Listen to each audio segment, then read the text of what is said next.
Welcome to Talk of the Nation, presented by Intermountain Healthcare. I'm JT. What a big show as we get you ready for the Atlanta Falcons. Famed reporter Jim Gray will join us, and Peter Schrager from NFL Network and Fox Sports. But to kick it off, the former Pro Bowler, originally drafted by the Atlanta Falcons, 9th overall in 1993, the great Lincoln Kennedy. And Lincoln, if we were traveling with the Falcons, send a limo to pick you up at the stadium and have you there for the broadcast. How are you? I'm doing wonderful, JT. Why did you have to bring up that memory? I kind of forgot about that team a long time ago. well, you were probably happy to get the call from the Raiders. Certainly. Meet a man by the name of Al Davis. Talk about that transition for you from the Falcons to the Raiders and what it meant to your entire life. Well, I only had the pleasure of playing for two organizations in the National Football League. And when I came across Al Davis, it was even before I was drafted in the East-West Shrine game in Palo Alto, California. Al Davis at that time told me that I was eventually going to be a Raider, even though they weren't going to be in a position to draft me. I didn't know what to think as a young man coming out of college. But when I took the trip to Atlanta, I went to Atlanta. I did it with all the initiative to think that I was going to be able to be a good player and be a Falcon for life. It didn't work out. When the trade talks came for me to go to the Raiders, I was extremely ecstatic. And then I remember after I got traded, we had a mini camp. And I went over, we were in El Segundo at that time. I went over and walked on the field, and Al Davis was standing there. And as I walked by him and I said hello, he said, "See, I told you you're going to be a Raider." So the rest is history, because the moment I walked on the field as a Raider, I was a starter until I hung up my cleats and retired in 2003. Lincoln, let's go back to the Chiefs game. You were on the call with Brent Musburger. A lot of people thought it was just an epic game, but there's no moral victories around here. What was a big takeaway for you, especially the way the Raiders performed the whole night? With this young team being the Raiders and the fact that they had technically three defensive starters not on their roster, all the injuries and everything they've had to deal with so far in COVID, they went toe-to-toe with the defending Super Bowl champs, which a lot of people think might make another appearance in this year's Super Bowl. That's how good the Kansas City Chiefs are, and that's how good the Las Vegas Raiders are. They're capable of challenging even the best. And with such a young team, that's very inspiring, because John Gruden and Mike Mayock have completely flipped this roster in order to make it a contender. Hasn't always been, all roses and stuff like that. But for the most part, this team showed you that it can compete. And I'm a firm believer that once you get in the playoffs, anything can happen. Well, we found out earlier in the week that Richie Incognito is out for the year. Denzel Good in his play. Talk about that, because that announcement hit everybody, but we kind of knew it was coming. What did you think of the move? Richie Incognito is one of those guys that every offensive line needs. It's a gritty, just a monster, someone who's going to get in your face, who's going to call you out, who's going to make you do better. I remember back when I played, it was Steven Wisniewski, even with his quiet demeanor, but by Steve's play on the field, he would go after anybody. His responsibility would definitely be taken care of. He didn't miss a game. He didn't miss a beat. He didn't complain. He just did his job. Richie Incognito reminded me a lot of him. And now Denzel Good has picked up the slack, if you will. Denzel has played very well throughout the season. He is a road grader. He is a guy with an attitude. And if you think about it and you watch it, Denzel's play makes Rodney Hudson that much better, makes Gabe Jackson much better, internally makes Colton Miller that much better. This offensive line has gotten progressively better. And there's a pleasant surprise seeing Brandon Parker play the way he has come along, especially over the last couple games. Now this offensive line, which seemed to be sort of a weakness or a deficiency with two main starters out, have picked up the slack, and they're doing a great job. All right, Lincoln, let's get into the AFC playoff picture. Besides the Chiefs and obviously the Steelers, give me a couple other teams there that the Raiders are hunting down or need to be concerned about. Well, obviously there's the Titans out there, but Miami as well as Indianapolis are two teams the Raiders still have to play. And these are going to be critical games because it's going to be for placement. And most notably, those two teams that I've talked about, the Colts and the Dolphins, have two pretty good defenses. So in the playoff hunt, the Raiders still have got a lot of work to do to position themselves. Obviously, if it started today, they would be in it. And I think if I remember seeing the grid correctly, they would probably open up against the Chiefs. But with that being said, that's not there. There's still a lot of football to be played. The Raiders still got a lot of work to do as they march towards the playoffs. Yeah, Lincoln, I'm happy you said that. No one's looking ahead around here. You're here all the time. And let's get into that, because the Raiders have to go on this business trip. They're coming off the emotional game. Even though they lost it, you would think that would focus the team to get back in the win column here. But it is a business trip. And Matt Ryan's a future Hall of Famer. And he looked good in the first half against New Orleans. The Raiders have their work cut out in this one. No doubt about it. Look, for what it's worth, this offense of the Falcons averages almost 400 yards a game total offense. I think that puts them around 9th in the league ranking. This is going to be a test for the Raiders. There are no easy games in the National Football League. You can ill afford to overlook anyone, and we don't have to look as far as the past recent history. You remember last year how this team lost to Jacksonville, how this team lost to the Jets? They were supposed to be both of those teams. If the Raiders have aspirations of not only getting to the playoffs and going deep in the playoffs, they have to learn how to win those games they're supposed to win, and also challenge the games where people might think they're not going to win. They did it with the Chiefs twice. They won one of those games. They can't afford to lose to the Falcons or the Jets in coming weeks, and most notably, the division is going to be tough. Mark my words, JT, it's probably going to come down to that last game in Denver, and that Denver Bronco team is going to challenge this Raider team because they know if everything's at stake, and more importantly, it's a divisional foe. NFL Pro Bowl voting is underway. Give me a Lincoln Kennedy under-the-radar Raider pick. Denzel Good. I mean, you can't ask a player to step in a position, basically come out of nowhere. He started out in Carolina. He played tackle, and then he followed it up playing tackle the next week. I mean, this is a guy who's listed as a guard. Yes, he played tackle in college, but you talk about the job that he's done in lieu of whether it's Trent Brown or Richie Incognito. You look at the job. I think he deserves consideration for the Pro Bowl. I know I'm an offensive lineman, but if you watch his film, this is a road grader that's thrown people around. Go back and watch that Cleveland film and watch how many blocks he gets. He has guys on their backs and torquing people out of the way. He's done a great job. I think he should be consideration for the Pro Bowl. Thanks, Lincoln. When we come back, legendary sports reporter Jim Gray when we continue on Talk of the Nation. This has been brought to you by Allegiant, the official airline of the Las Vegas Raiders. Low fares, nonstop flights. Book now, only at Allegiant.com. Cox, proud partner of the Las Vegas Raiders. Intermountain Healthcare, helping people live the healthiest lives possible. Presented by San Manuel Casino, official Southern California casino of Allegiant Stadium. Welcome back to Talk of the Nation. Legendary sports reporter and author of Talking to Goats, Jim Gray joins us. And Jim, great to see you again. And following Sunday night, that Chiefs-Raiders rivalry sure looks like it's back. It sure does. Unfortunately, the Raiders came up on a short end, had an opportunity there. And, you know, what Patrick Mahomes did, it just looked so easy right there at the end. He's a spectacular player. But, you know, the Raiders are obviously, they beat the Chiefs out in Kansas City, had an opportunity here. And Al Davis used to say it all the time. And now it rings really true. The greatness of the Raiders is in its future. Jim, you have a tremendous and close relationship with the Davis family, the late Mr. Davis, Mrs. Davis today, and Mark Davis. How did that come about, and how did they get built up to this level? Because they think so much of you, and you go back a long way with everyone. Well, I met Al when I was covering the team upon his moving from Oakland to Los Angeles originally, and when they came out here, and I was at his trial a couple of days when he was fighting the NFL in that lawsuit to be able to move to Los Angeles. And then when I came out here full time in 1983, I went back over to the Raiders facility to cover his team as a freelance reporter for ESPN. And reintroduced myself, and he said, you don't have to do that. I know who you are, and I know what you said. And I kind of looked at him, and he said, you're always welcome here. And that just led to me being able to go to Raiders practices and learn from Al, and then becoming part of the group that he would confide in. And you know, he was so wise, and he gave me so much information and so much knowledge about the game of football, about life.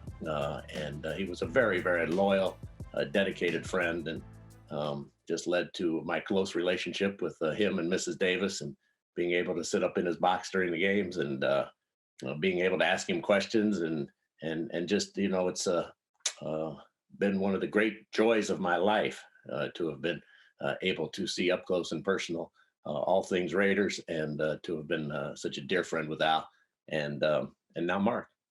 How about Mark now providing the Raider Nation for a home field advantage in the future here in Las Vegas, and what this means over the decades to finally have a place they can call home? It's great. I mean, I look at Mark with just, you know, so proud of him. What he's been able to accomplish with the hand that he was dealt, having that just constant fight, JT, try and procure a place to play, and now figuring out how to get this big, beautiful stadium in Las Vegas. And he did it all. We obviously had some help with the state of Nevada, the city of Las Vegas, Sheldon Adelson. But what Mark was able to procure, Al took, 3 or 4 decades trying to find a great place, and he'd be so proud of Mark. And I know his mother is, and that's why it was so great to see that symbol of Mrs. Carol Davis light the torch for Al in the new stadium in the first game. Jim, you can't tell the history of pro football without Tom Flores. Can you talk about Coach and what he means? This is his Hall of Fame year. Everyone around here, the entire Raider Nation, is waiting for that great news. Well, it looks like it's, you don't want to jinx it, but he's at that point now where he's going to get that phone call, I'm sure, hoping from David Baker and from Canton. And it's been a long time in coming. He won 2 Super Bowls. He's one of the great coaches in the history of the game. Obviously, he was a pioneer and a ground-breaking coach, having played in a Super Bowl and won a Super Bowl, having been in a Super Bowl as a player and winning, then having coached 2 and 1. And then, obviously, to be the first Hispanic head coach in the National Football League, and to be the great man that he was, a great leader of people and a greater human being. I remember being around Tom when he coached, and how he treated people and how he treated the players, and how great he was for Al Davis, and to have won those 2 Super Bowls, and what it means to the organization to this day. I don't know that there's an organization in pro sports that values the tradition and the history, particularly in professional football, as much as the Raiders do. There are other organizations, the Yankees, that have that tremendous pride, and there are, obviously other great organizations in pro football and baseball and basketball. But it means so much, and Coach Flores epitomizes that. He's emblematic of the history of the Raiders, along with John Madden, and along with all of the great players who are in the Hall of Fame. So let's just hope that everything goes well, that call comes on Super Bowl weekend, and that Tom Flores goes into Canton next year, and hopefully Cliff Branch, who was very important to the organization as well, Mark's best friend, a great player who stretched the field. Hopefully, posthumously, he'll be inducted one day as well. Nicely said. Jim, the holidays are coming. I already got my dad your book. Tell the Raider Nation about Talking to Goats. Well, it's just a compilation. I've been in broadcasting for 43 years, and so much has happened, JT, throughout the course of those 43 years, that it just felt that it was time to put them all down on paper. Stedman Graham is a dear friend of mine. He has written 12 books, his latest one on identity leadership. And he would always tell me 2 things. Jim Gray, they're paying you to talk. Just keep talking and get all these stories down on paper. So I took his advice because he's written so many books. And obviously he lives with Oprah Winfrey for the past 3 or 4 decades. They know a lot about books. So I did it. And I'm very happy. Greg Bishop of Sports Illustrated wrote it with me. He did a terrific job. He organized these tens of thousands of events and interviews and got them all down. And so, it just spans my broadcasting career, from my first interview that I ever did at 18 years of age with Muhammad Ali to his last interview that he did on television, a decade on the radio with Tom Brady, Mike Tyson being in the ring with a man who bit off another man's ear, and all the things that have happened, the malice at the palace, the decision with LeBron, one of the first interviews that not only Kobe Bryant did his first and last interviews in Laker uniforms, one of the first interviews that was ever recorded that became very famous with Tiger Woods. When I grow up, I want to win all the majors and beat all the pros, when he was 9 years old. So there's just been a lot that's happened, JT. Interviewed the last 9 United States presidents, Mikhail Gorbachev, the first man on the moon, the last man on the moon. So it's all there. It's all right in there, and Talking to Goats. So I can't talk for the hours that it took to do this. It took 3 years to do it, JT. So that's just a little taste of it. Thanks so much, Jim. It's always a pleasure talking to you. Coming up next, Peter Schrager, NFL insider, joins us next on Talk of the Nation. Brought to you by Modelo, setting the gold standard for authentic Mexican beer since 1925. Modelo, brewed for those with a fighting spirit.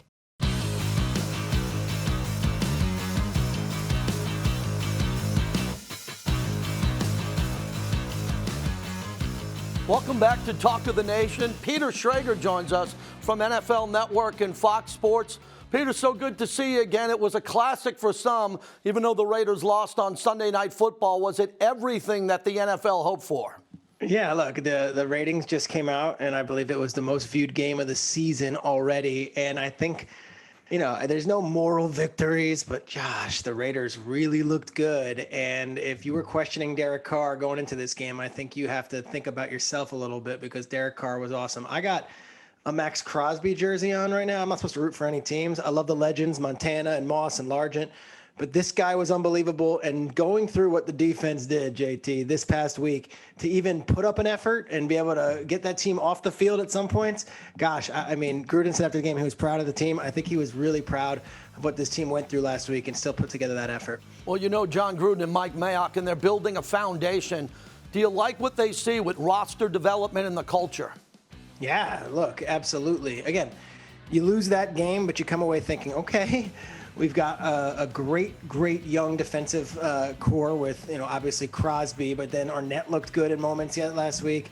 And of course, Abram, we know, is a leader. I just think to have 8 key players out of the building, not able to practice, and then to be able to be told, hey, Sunday, you're all going to be on the field. 3 of you won't, but some of you will. And then go stop Patrick Mahomes. That's a tall task. And I think that defense held their own. And then the offense, we can talk for days. I think there's just talent coming from every position. Well, let's talk about the running game in this modern era. Peter, we come into every game wondering what Gruden's going to do. He can run it and pound it for over 200 yards, but you just talked about Carr's performance where they could go 4 wide and throw it all the time. What about this running game setting up the pass? Yeah, look, when you play Cleveland in that weather and it's hideous out and it's like, Josh Jacobs, we need you to run the ball 30 times. We got to keep their team off the field and we're going to grind it out and get a win. He can do that. Against Kansas City, you're not going to be able to necessarily just rely on 30 carries. You have to go blow for blow with them. They're going to throw the ball over the yard. You need to be able to pass the ball. I think Carr went head to head with Mahomes. The final pass was an interception. That's fine. That if I'm the Chiefs right now, the one team I don't want to face, or the one offense I don't want to face, is not the one in Pittsburgh. It's not the one that's in Tennessee or even Indianapolis. It's the Raiders. The Raiders give the Chiefs defense fits. That's twice now. And if they play a third time, I don't know how that thing ends up. Peter, everyone around here is thrilled about Henry Ruggs III, even though he's not off to a big start statistically. This is a long-term play for a guy who has breakout ability. You think they get him going in Atlanta? What are you seeing on tape? Right, it was quiet the first half because the first time they played, he absolutely terrorized the Chiefs. So you're thinking, all right, this is the Ruggs game again. And then the game starts, and it's like Aguilar, Renfro, okay, let's go Darren Waller, and you're just waiting for Ruggs to get going. The mere threat of Henry is such a dynamic that the Raiders had not had in the past. But gosh, Aguilar had a drop that I think a lot of fans are going to be lamenting over, and a lot of Eagles fans are like, yep, that's the Nelson Aguilar. Nelson Aguilar has been awesome, and Renfro has been really good when they need him to make the clutch play. So I think the receiver core as a whole has exceeded expectations, and I think Ruggs is a piece of that. And at the very least, he's this threat that you have to always be concerned about. What's changed on Good Morning Football now that the NFL playoffs have expanded to 14 teams? Do you like this, the prestige of the history of the league? One more extra team in both conferences. What do you think? I was against it. I'm one of those guys, and I think you might be with me on this. And we're not old school. We're not traditionalists, but like, why change what's not broken? And to me, the 2-bye system was cool. You rewarded 2 different teams, and that divisional round week is always just awesome football, Saturday and Sunday. But now that we're in this 1-bye thing, I think the number 1 seed is so important, and it makes it all the more important this year because home field advantage might not be playing such a big role. So the bye week is so fascinating. So this chase for the 1 seed is something we've never dealt with before. Now, do I love it? I don't know. We'll see. To me, there was something cool about 6 teams. Now it feels like 7 teams, everyone jump in the pool, and everyone's involved in the playoffs. I like the idea of the playoffs being an exclusive group. So down the stretch, coming off Thanksgiving, what do you think of some of the biggest storylines the rest of the season? Well, last night, and we're recording this on a Tuesday, the two of us, last night, Tom Brady just not getting it done again is fascinating because they've got the Chiefs this weekend. And then Tampa Bay, they have winnable games and the NFC is wide open. But what version of Brady are we going to get in January? And does he even get to January? So Brady is fascinating to me. The Chiefs versus the Steelers seems to be a runaway battle for that 1 seed in the AFC. That's really interesting. And then, of course, the Raiders, they're in this wild card hunt where there's going to be 3 teams allowed, but there are several teams, whether it be the Cleveland Browns or whether it be the Tennessee Titans or the Baltimore Ravens, they're going to be vying for those spots. To see which teams emerge and which teams get to play in January is going to be really interesting down the stretch. Peter, every time I see you, your career goes to the next level. Continued success. Thanks for doing this. Hey, you're the best, man. I appreciate everything. We've done a lot of radio hits over the years, and it's so cool to do stuff with the Raiders with you. Thanks so much. When we come back, my closing thoughts on Talk of the Nation. Coors Light, an official beer of Raider Nation, made to chill. Welcome back to Talk of the Nation. It's the season of giving, and Mark Davis went out and delivered. He got every construction worker who worked on Allegiant Stadium a $100 gift card for a steak dinner. MD said it. He wanted that property to be built safely, and those construction workers delivered on time and built the best stadium in all of sports. And now, Raider fans, we have meaningful football here over the holidays. There's been a lot of talk about that Kansas City game all week. It dominated the NFL. It was an exciting game, but the Raiders got to get back to winning football, and they get a chance to do it in Atlanta against a football team that's led by a future Hall of Fame quarterback. And the Raiders have a great quarterback in Derek Carr, who's having an amazing season, and he will get the team back to their winning ways. The Raiders have to stack wins and get going so we can talk about the playoffs here in the future. For everyone at Silver and Black Productions, I'm JT. Thanks for joining us. Next week, we'll get you ready for the New York Jets. This has been brought to you by Allegiant, the official airline of the Las Vegas Raiders. Low fares, nonstop flights. Book now, only at Allegiant.com. Intermountain Healthcare, helping people live the healthiest lives possible. Brought to you by Credit One Bank, the official credit card of the Raiders. Cox, proud partner of the Las Vegas Raiders.